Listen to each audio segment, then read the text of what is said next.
6 personel TNI AD yang ditetapkan sebagai tersangka pembunuhan dan mutilasi terhadap 4 warga Nduga di Kabupaten Mimika, Papua dijerat pasal berlapis. Panglima TNI Jenderal Andika Perkasa menyebut selain pembunuhan, para tersangka juga terbukti merampok para korban. Sekali lagi proses hukum harus berjalan sehingga kepercayaan masyarakat terhadap TNI tidak pudar. Saya kira yang paling penting usut tuntas dan proses hukum. Presiden Joko Widodo memerintahkan Panglima TNI untuk mengusut tuntas kasus pembunuhan disertai mutilasi terhadap 4 orang warga Nduga, Papua 22 Agustus lalu. Total sudah ada 4 tersangka dari warga sipil dan 6 tersangka dari militer. 2 tersangka merupakan perwira menengah, yakni Mayor Infantri HFD dan Kapten DK. 4 lainnya adalah tamtama yakni Pratu PR, Pratu RAM, Pratu RA, dan Pratu RP. Panglima TNI Jenderal Andika Perkasa mengungkap, selain pembunuhan, ke-6 tersangka anggota TNI AD juga terbukti merampok uang ratusan juta milik korban. Para tersangka juga berupaya menghilangkan barang bukti, salah satunya membakar mobil yang digunakan untuk melancarkan aksinya. Sejauh ini bukti permulaan cukup, 6 sudah kita tetapkan sebagai tersangka karena status proses hukumnya juga sudah meningkat menjadi penyidikan. Tindak pidananya kami akan memproses sampai ke akar-akarnya. Kami tidak akan berhenti sampai di situ.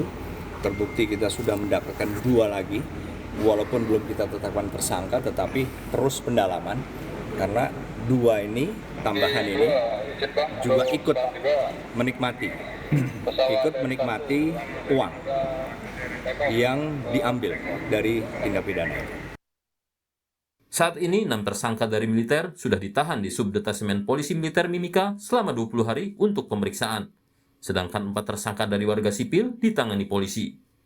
Atas perbuatannya, para tersangka dijerat pasal 339 KUHP, yaitu pembunuhan yang menyertai tindak pidana lain, pasal 340 KUHP pembunuhan berencana dengan maksimal hukuman mati atau penjara seumur hidup. Selain pasal berlapis, ke-6 tersangka anggota TNI AD juga akan menghadapi pemecatan dari institusi TNI. Menanggapi pembunuhan terhadap warganya di Mimika, penjabat Bupati Nduga meminta warga tidak terprovokasi. Ia menyebut pembunuhan dan perampokan ini murni tindakan kriminal. Proses hukum terhadap tersangka juga diminta berjalan secara terbuka. Pelakunya harus dihukum. Pelaku-pelaku itu harus dihukum, diproses sesuai dengan hukum, ketentuan, peraturan perundang-undangan yang berlaku di Republik ini. Jadi hukum itu berlaku kepada semua warga negara Republik Indonesia, entah itu pejabat, entah itu masyarakat, entah itu TNI, Polri, atau masyarakat sipil, siapapun harus wajib diberlakukan penegakan hukum yang sama. Pembunuhan terjadi pada tanggal 22 Agustus 2022 sekitar pukul 21.50 waktu Indonesia Timur di kawasan SP1 Distrik Mimika, Bariu. Keempat korban mutilasi, jasadnya lalu dibuang di sekitar Sungai Kampung Tigapu, Distrik Iwaka, Mimika, Papua.